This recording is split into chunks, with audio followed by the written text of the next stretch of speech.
Yeah, the official one. I just got your live started That's for fine. your. It's already started? Yep. Oh, hey, Facebookins, I know how you are. Be patient, 2 more minutes.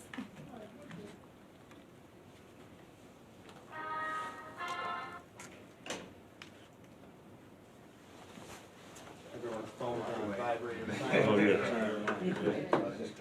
So I'm gonna let you know some things afterwards, because I did find his records, I do have them, and I'm sure he's struggling with that, so, yeah. Okay. Okay. Kaden, come here real quick.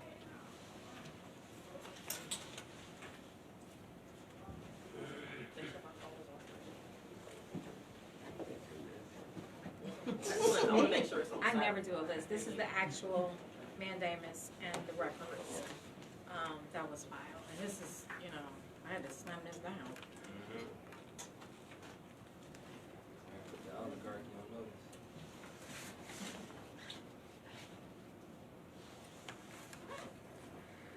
What is our time? Is it 5 o'clock yet? 4:59 right now. All right. Let me know when it's 5. We're gonna start right on time.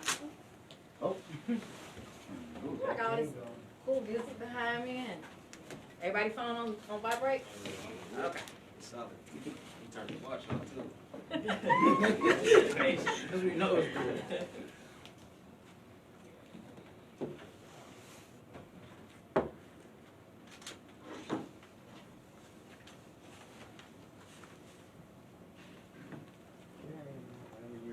Is it We're, 5? we're in the range of 5 o'clock within, give or take, everybody's phone sync. Are you fellas ready? Ready. All right. I will be, oh yeah, here we got a countdown. You ready? Initiating live, I'll tell you when you can go. And you are live. All right. Thank you for being with us today. My name is Mariah Crenshaw. It is spelled MariahCrenshaw.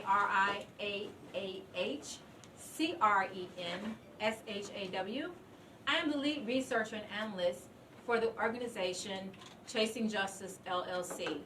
We are comprised of law enforcement, attorneys, citizens, advocacy groups, and we support all advocacy groups, such as Black Lives Matter.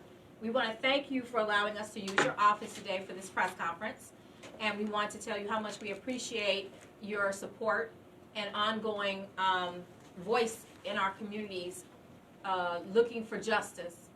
And so we call this press conference today, and I also want to say thank you to the people who are behind me, who are advocates. National Black Accord is behind me. Who else I got behind me? The Tamir Rice Campaign Foundation. Desmond Franklin's father, Emmanuel Franklin, is here with us today. He was killed by Cleveland police officer Jose Garcia. And so that is what this is about. This is about justice. And this is not about money. This is not about anything other than justice. And that is what we chase, chasing justice. And so today the conference is about a mandamus action that was filed in the Ohio Supreme Court by myself on November 22nd, 2021. The mandamus action is a result of multiple case filings in the Cuyahoga County Court of Common Pleas, and as a result of 5 years of research and ongoing research throughout the state of Ohio. The issues that we are discussing today are statewide issues. They are not isolated to one police department in the state of Ohio. Multiple departments in the state of Ohio have these issues, which became a very huge concern, not only for our organization, but for the overall community. What we did was we took a very close look at high-profile cases, such as Vincent Belmonte, who was killed by Larry McDonald in the City of East Cleveland Police Department. Tamir Rice, who was killed by Timothy Loman in the Cleveland Police Department. Sean Williams, who served in the Beaver Creek Police Department, killed John Crawford in the Walmart. We are looking at high-profile cases, and each person who served in law enforcement at the time of those killings were not, under Ohio law, peace officers, and they did not have legal authority to engage in law enforcement when those murders occurred. What is disturbing to us is that the Ohio Attorney General's Office, the Ohio Peace Officer Training Academy and Commission, as well as Cuyahoga County Prosecutor Michael O'Malley, all know who those persons are that are not in good standing with the state of Ohio. And the problem that we have is that the state of Ohio does not track police officer training. By law, they are mandated to take continuing professional training every single year. And when they do not, the law says they shall cease functioning and engaging in law enforcement and carrying firearms. There is another law in which they are required to take annual gun requalifications, and they do not take their annual gun requalifications. We have poured through thousands and thousands and thousands of records throughout the state of Ohio and found a disturbing pattern. That disturbing pattern is that no one is watching law enforcement. Law enforcement is not watching law enforcement. The Attorney General is not watching law enforcement. Michael O'Malley is not watching law enforcement. And so we are here because I have filed on behalf of the community, as well as all of the families who have lost their loved ones, such as Luke Stewart in Euclid, Louis Catalani, and Matthew Rhodes, were reported to the state of Ohio as not having taken their mandated training. They were not supposed to be on our streets. Larry McDonald has no record of training since 2008. He was not supposed to be on our streets. This is the law. Either the law applies to everyone or it applies to no one. And the bottom line is that we have people that we have elected to office, and I want to make this very perfectly clear. This is not against police officers. We have police officers working with us on this. We have police officers who are supporting us and who have been diligent in teaching us what the rules are. And so we are here to protect the police, and we are here to protect the public. And we have gotten a resounding message from Michael O'Malley's office and from Attorney Dave Yost that our lives don't matter. And it is simply not acceptable. And so we are asking the Ohio Supreme Court to enforce the law. The revised codes and the administrative codes are very clear that when these people are engaging in law enforcement, do not have their training, they are to be removed from law enforcement. But instead, they are still out there. They are writing tickets. They are towing cars. They are testifying in courts. People are going to prison. And people are being murdered. And we simply cannot accept this any longer from our elected officials. We are no longer holding the police accountable. We are now holding our elected officials accountable because they are the ones who have the authority to stop and to change what is going on. And don't be mistaken. They're going to say they have their training. But guess what? The records have spoken. They don't have the training. And without those records, it is real simple. They're not police under Ohio law. And we will not accept another murder in the state of Ohio by an unlicensed, uncertified person who is unlawfully engaging in law enforcement and allow them to walk away. It was egregious what Dave Yost's office did to Vincent Belmonte and his family. It was egregious to law. It was egregious to the justice system. And they must answer for the death of Vincent Belmonte. The investigator who investigated Vincent Belmonte, we can't find his training.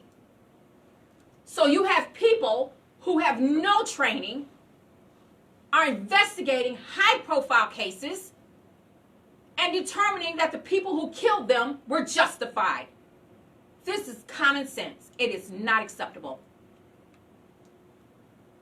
Why is no one else afraid, except me, that people without training have access to military-grade equipment, who have not been trained to use the equipment, who have not been trained to solve a case and find a missing child or de-escalate a mental health crisis? Why is no one else afraid except me?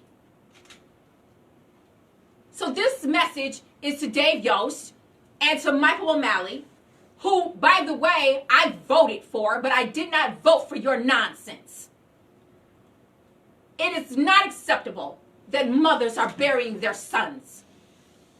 It is not acceptable that fathers are burying their sons.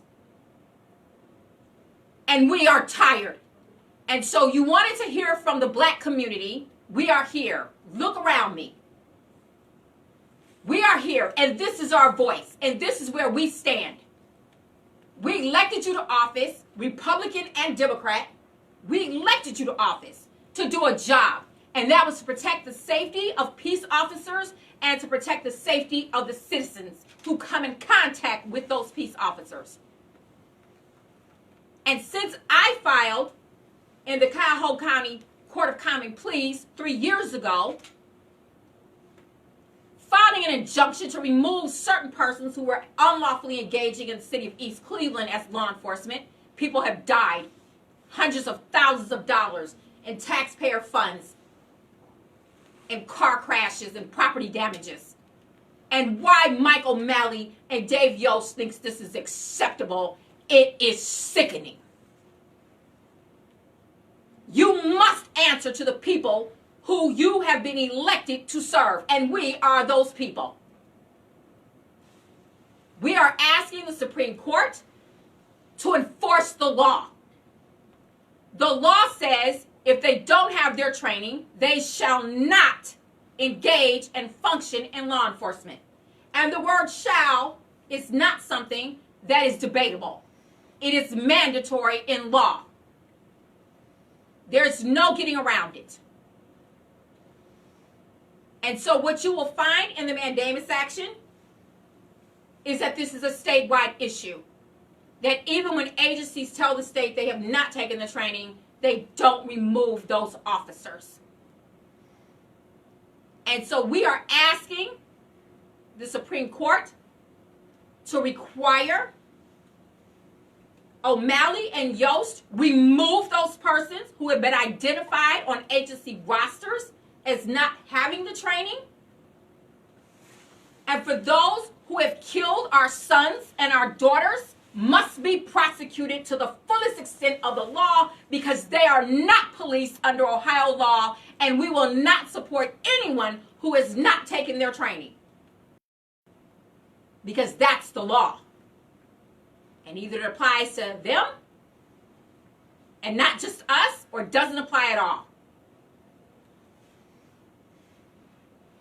There's over $50 million missing. $50 million missing since 2007.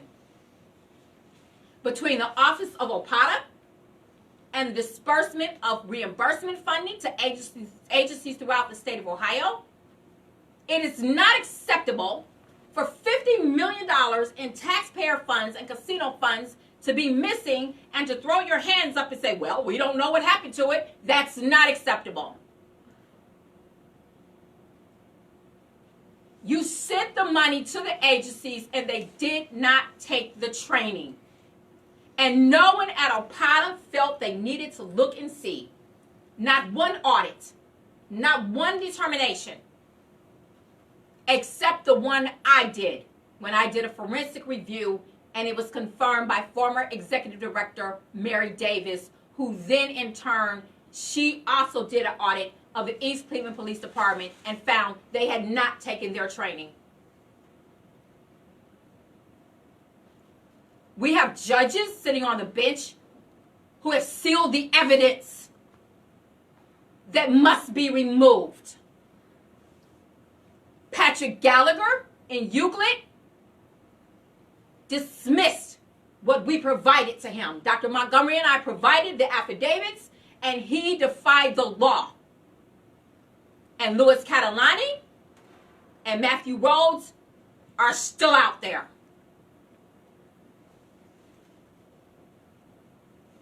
Former Judge Denise Rini She sealed the evidence the East Cleveland Police Department was out of compliance.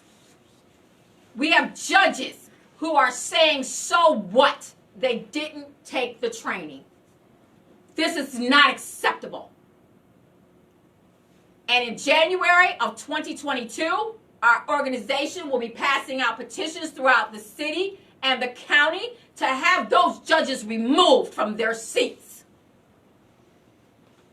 Because we have had enough, and there will not be another death in our community, and the person that commits it is not legally allowed to engage in law enforcement, and our elected officials stand by and allow it to happen. We will not accept this anymore.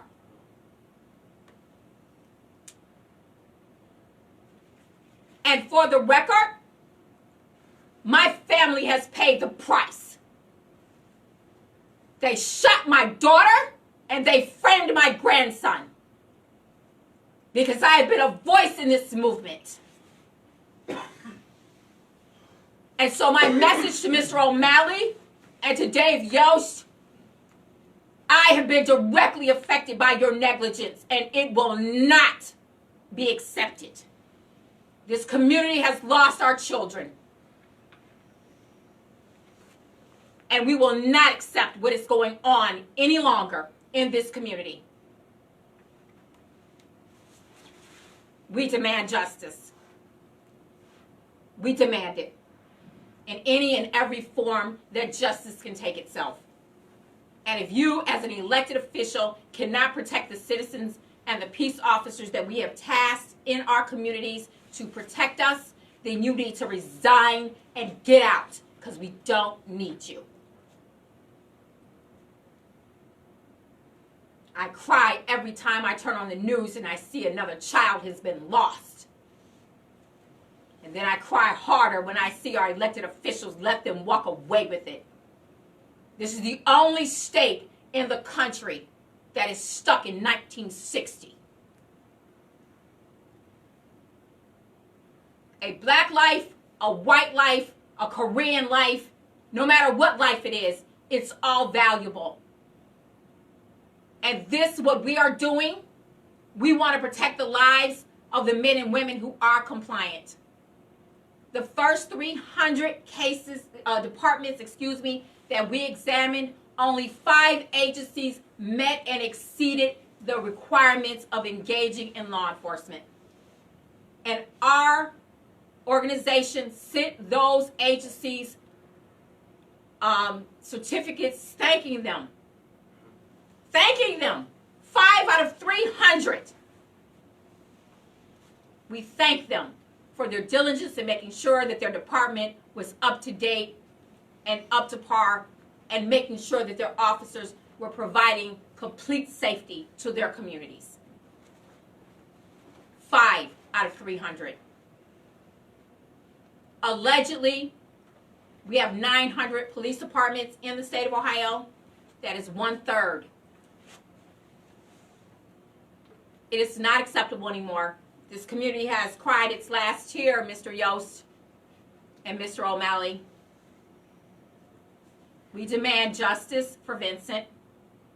We demand justice for Tamir Rice, because Timothy Loman was not a police officer under Ohio law when he killed Tamir. We demand justice for Desmond Franklin, Luke Stewart, Arthur Keith. We demand justice for the lives that were stolen from our community. And it's no longer acceptable for you to turn your head and try to cover this up. Thank you. If there are any questions, please feel free to ask me.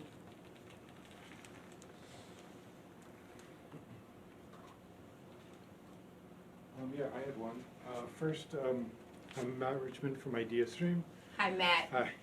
I was wondering, I mean, I assume that you're not talking about the basic OPADA training. What's the training that you're referring to? Under Ohio Administrative Code 109-218, you'll find that there is a series of requirements.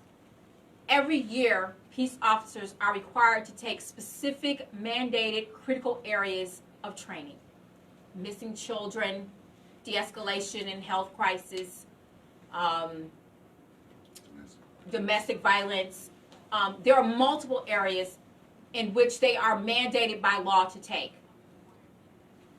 And what you'll find is that OPATA, the Ohio Peace Officer Training Academy, was allowing peace officers to violate the code. The code requires that the training be taken in a classroom with a pre-approved curriculum lesson plan and a certified instructor.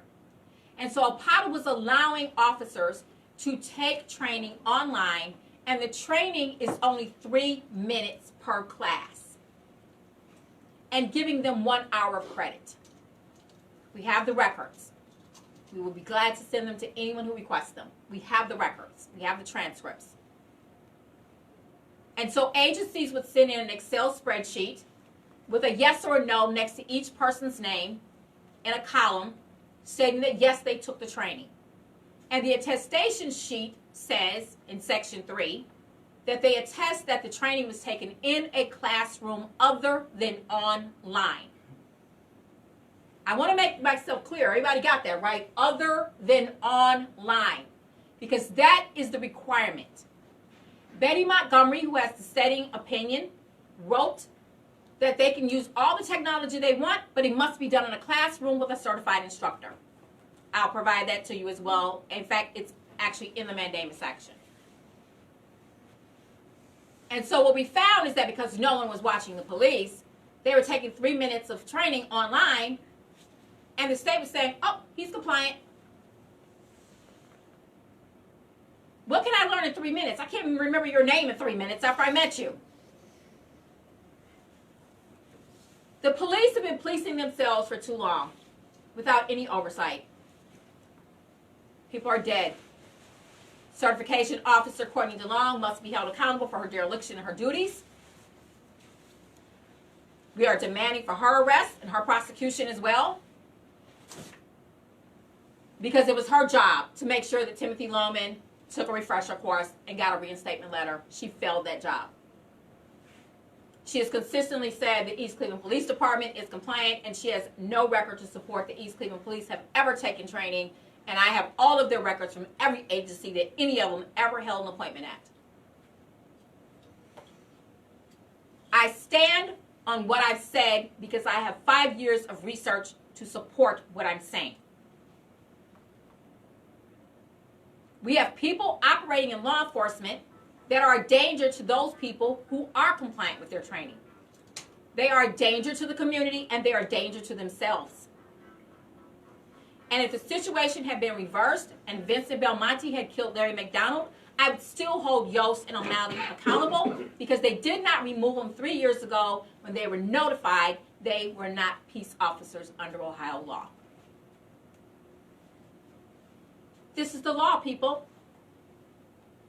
And we're asking the Supreme Court to help us enforce the law.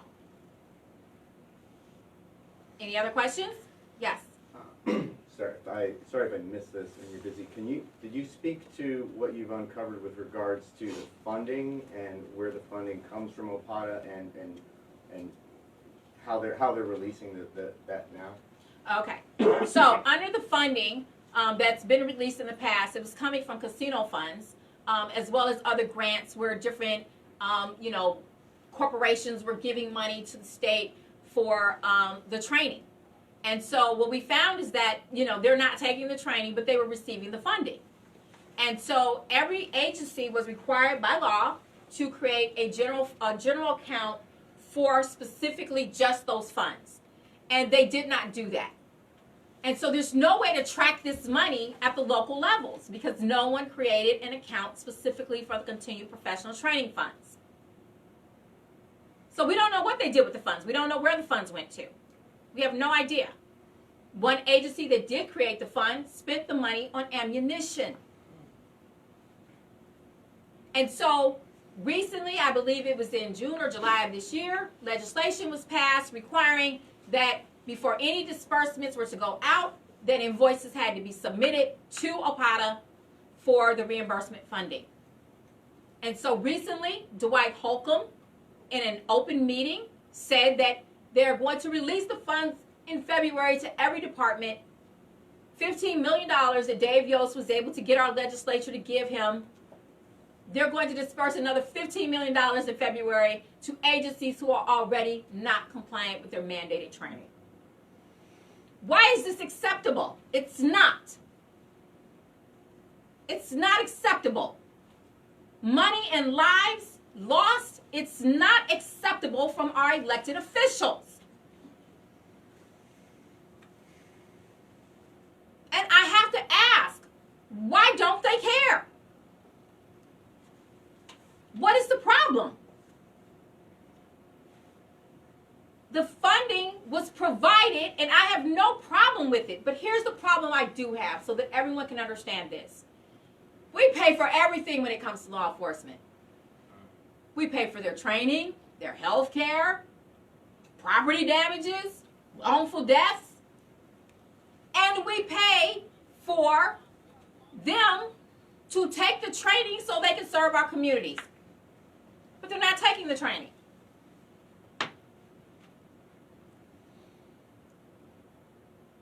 The records speak for themselves. They're not taking the training. The people who are supposed to oversight it are not oversighting it. Right now, you have 6 people working in the city of East Cleveland that don't have a legal appointment to work in the state of Ohio as police officers.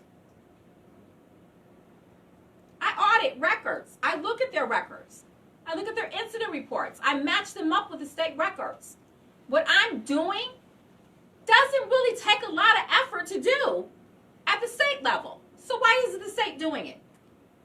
Why is the state looking like I am to determine who's on our streets? List the name of the victims again, and then what do they have in common? John Crawford, your son, Desmond Franklin, Tamir Rice, Luke Stewart, Arthur Keith, Vincent Belmonte. They all have the same thing in common. Black bodies. All black bodies. All killed by people who have never taken the training. Every single one of them. It's not isolated. I've had conversations with these people. I've had conversations with these chiefs. And I have testimony where Kenneth Lundy in the East Cleveland Police Department testified in open court. He does not take the training. When asked why he doesn't take the training, because he's been doing it for 15 years and he don't need to take the training.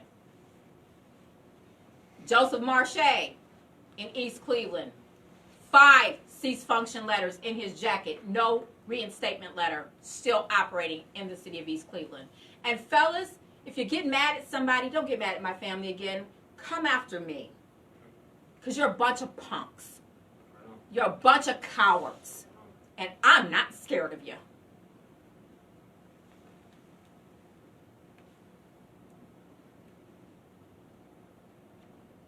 I've got more training than you do.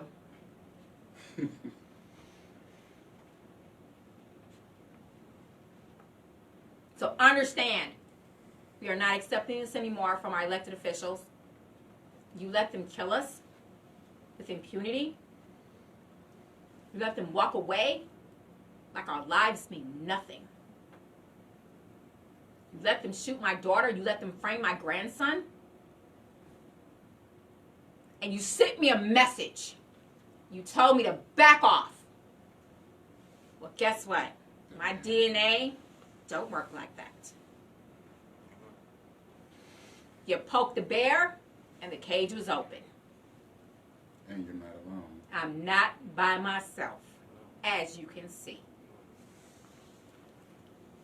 What does the state have to do to address this training issue? The state must audit every single department, like they should have been doing all along. They must remove those persons who are in legal cease function. Is it going to cost? Yeah, it's going to cost. But it costs more when they don't. They must create a database to track these people. And they must get rid of the online classes that are 3 minutes long. They must recoup the money, because that's their excuse. They don't have a database because they don't have the money. But you sent out $50 million since 2007 to agencies that didn't take the training. You had the money, but you misappropriated it. How much is the life that these officers have taken? It's not even, the money that they've wasted is not even worth it. I can't put a price tag on anyone's life. My family is not for sale.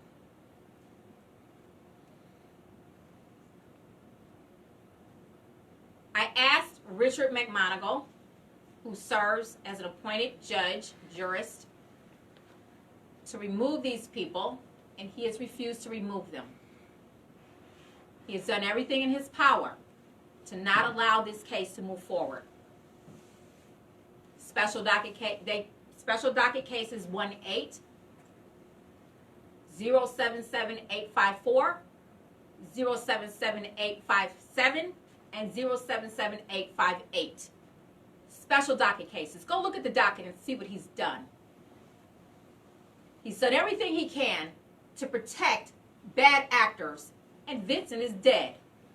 And he's mad at me because I called him out on it.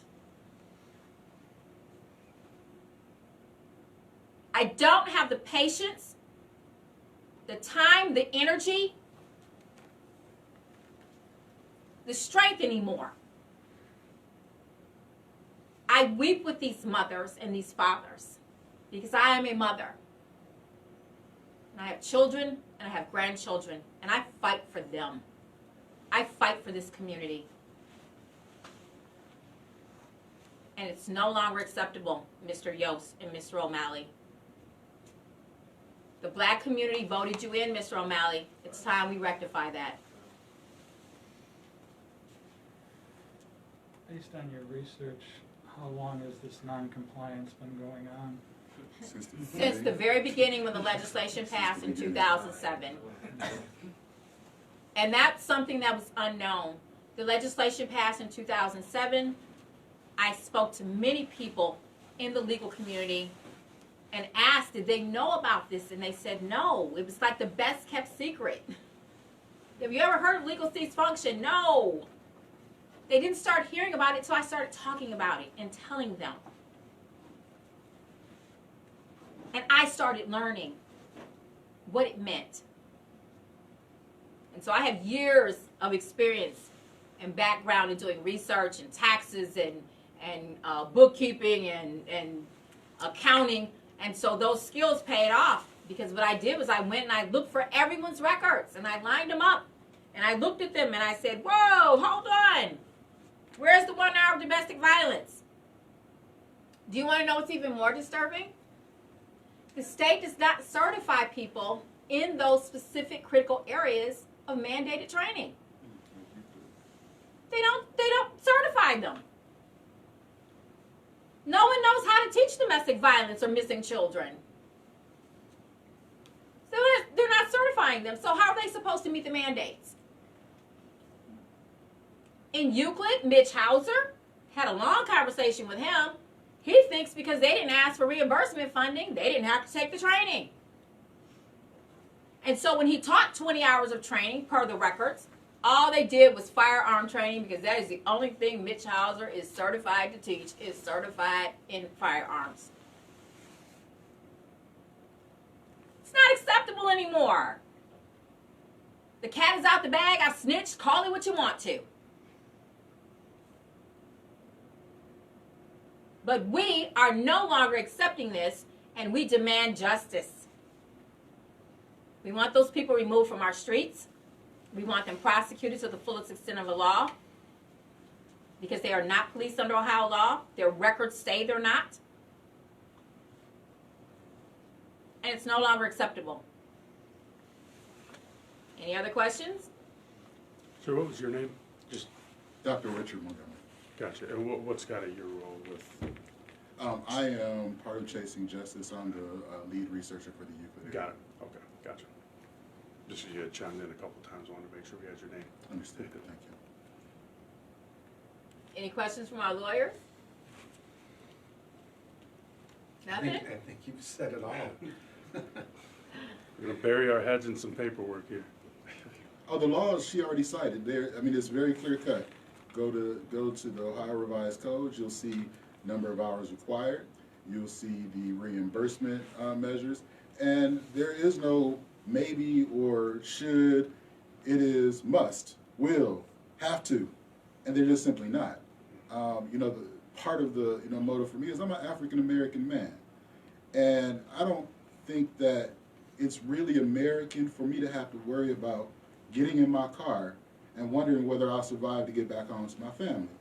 But when you listen to the victims that Ms. Crenshaw just mentioned, all of them look like me.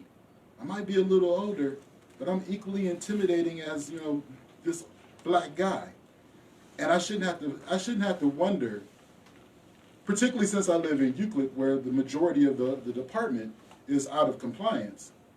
I shouldn't have to wonder whether or not I'm going to get the properly trained officer or the improperly trained officer and think that this might not be a situation I can survive through. They're breaking the contract here. We all exist under this constitutional contract and agree to go with it, but only if you follow the law too. And I'm not going to live in fear, but I shouldn't have to have a higher road to climb than you just because of what I look like. And people can say, oh, well, it's not about race. Look at the victims. If the number of people Ms. Crenshaw just named were white men, this wouldn't be a problem. This would be fixed.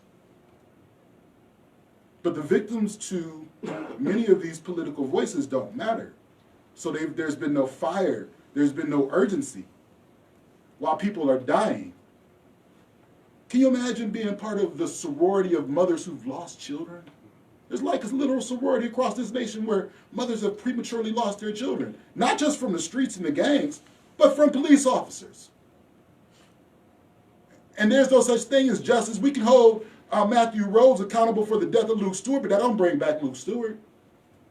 A year ago, when we filed those actions in the court, one of the things I mentioned, it was right before Thanksgiving. There's an empty seat at that table. The mother will never be able to replace that child. And we've got too many parents in this city, in this state, and in this country who have empty seats at the table. So Ms. Crenshaw is right. There's no more room for dead bodies, unarmed dead bodies, at the hands of police officers.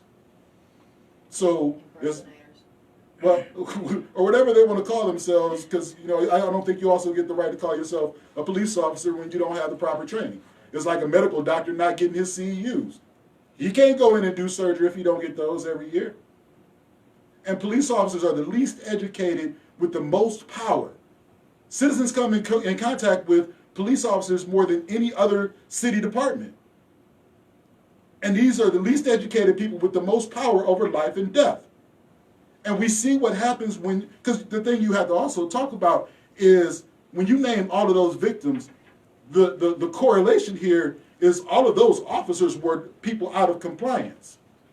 We talked a lot about training last year when we saw that tragic death, and I won't even mention the details, but we saw someone die, be choked to death on national TV.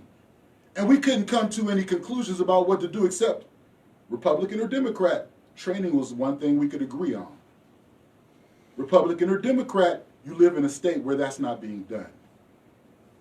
And this isn't political lines, this isn't identity, politics, this is humanity. Why should I have less dignity when I get in my car because I have to play a game to get home? I'm tired of playing that game. I'm almost 50 years old. When will I live in the America where I'm equal? And the one most impending threat to my life isn't whether or not I go to a gas station and get shot on 116th and Kinsman. It's whether or not I get pulled over because my brake light was out. That's no way for any of us to live. And at this point, we have elected officials who have literally ignored the communications from Chasing Justice. I've seen the letter that Ms. Crenshaw wrote, Mike O'Malley. This officer is not complying with his training. You can't prosecute, call him up there as an officer and prosecute this case. But you know what they do? Prosecute this case? Because the victims don't matter to them. But at some point, we have to matter. I'm sorry, would you give your name and spell it, please? Yes, my name is Dr. Richard T. Montgomery II. It's RICHARD T MONTGOMERY. And what title would you like us to give you? Or? He's the lead researcher for the Euclid section of our Chasing Justice organization. So each one of us have our own division that we look at, each department that we look at. I'm the lead researcher, so I get to look at them all. You know, there are some concerning things that are going on in law enforcement that has been not, you know, paid attention to. It's been no oversight. One of the things that I shared with Matt earlier, the Cleveland Municipal School has safety officers who are not OPATA certified, and they are not a recognized law enforcement agency, but yet they're funneling our children into the juvenile detention center. What we're experiencing, and I said it multiple times in the Mandamus action, is that we're experiencing a deliberate indifference to human life. A deliberate indifference to whether or not the people that we have tasked to police our communities is compliant with the law that governs them. So some of you may not know this, but my dad was Stanley Tolliver Sr., and for years he fought for police accountability. And before he left this earth, he did not know that he got what he fought for. So I fight for his legacy. I fight because he fought. And the fight ain't over. Because we actually have the legislation. Under the Ohio Administrative Code 109-1806, there is no qualified immunity. Because if you're prohibited from engaging in law enforcement, you don't have the legal right to be covered in any kind of action that you do. So peace officers know that they can be sued for continuing to engage in law enforcement. They know this. They're told this. It's in writing. They're told by the state. But we're saying that this is also criminal, because if you're prohibited from engaging in law enforcement, you are not allowed to go into a CJIS system. That is a criminal justice information system. You're not allowed to go into it because you are prohibited from engaging in law enforcement, functioning as a law enforcement officer. This ain't rocket science, folks. I didn't take my training. I can't go to work tomorrow. So Miss Mariah went to law school, and I elected not to practice law for many reasons. I cannot practice law and represent someone because I don't have a law license. And if I had a law license, I'd be required to take my training. Am I wrong, lawyers? Can I go into a courtroom and say, well, I went to law school, why can't I represent you? No, Why not? because you don't have the training. Oh. I don't have a license. Right? Okay. But you know I'm the bomb anyway, don't you? All right. Yeah. So,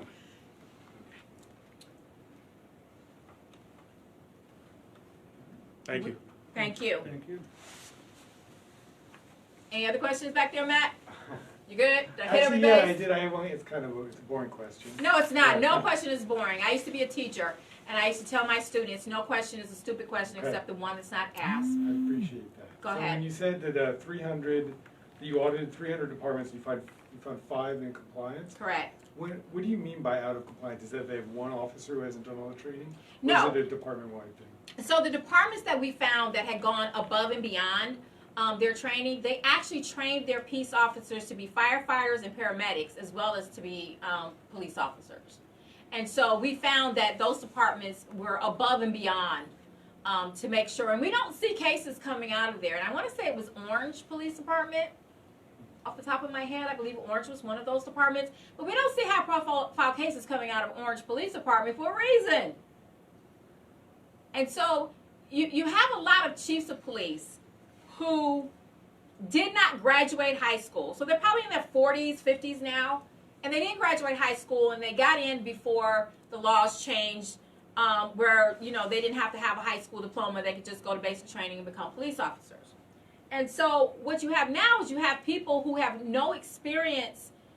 They didn't graduate high school. They have no college experience. They have no OPATA training beyond the basic training that they took. And back then, they only had to take about 300 hours. And so now I think it's like 700 and something hours, if I'm not mistaken. But even that's still not enough if you ask me. But the bottom line is that you have people who are serving as chiefs of police now who are simply not equipped to be chiefs of police because they don't understand the law. They don't get it. And so they don't make sure that their departments take the training, and they don't take because they don't think it's important. I've talked to some chiefs who said they don't think the training is important. And then you live in a city like mine, where in Euclid, the mayor doubles as the safety director. So you have a safety director who has no background in law enforcement and don't know anything about how to lead a safety department.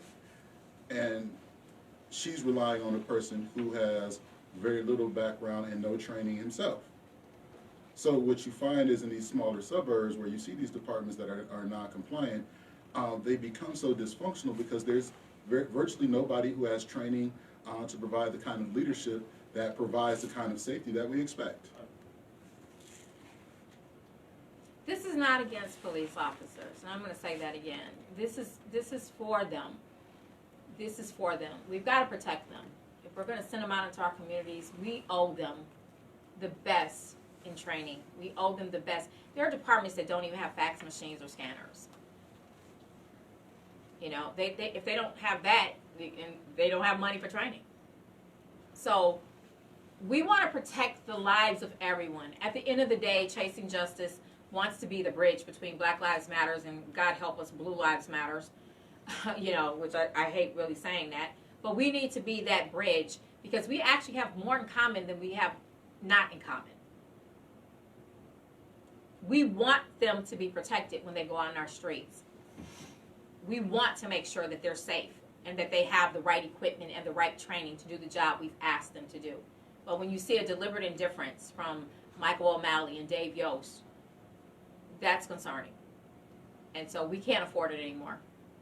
No more lives lost. Thank you. Thank you.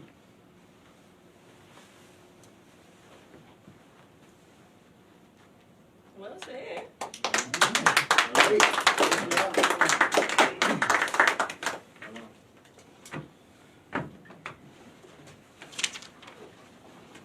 Ow. Yeah, y'all just let it be known. O'Malley gotta go, man. O'Malley gotta go, man. As an authoritarian, anarchistic, any, however you want to go on the line, man. It's tyrannical. That's a tyrannical human. That brother gotta go, man. I'm sorry. I'm here. I'm working on it. Is it? I'm working on it. You know, I do what I during the do. pandemic, I didn't see any of this. Do you have No, I've already filed in the court to have them. or is it just popping up? So I never saw All right, thank you, Arnold.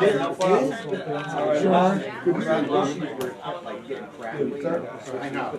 But I'm recording it on here, so I can get you the good recording. And my desktop, yeah. Good, good. It's been a while. Could we get you real quick outside and talk to you? Yeah, absolutely. They know what they do. I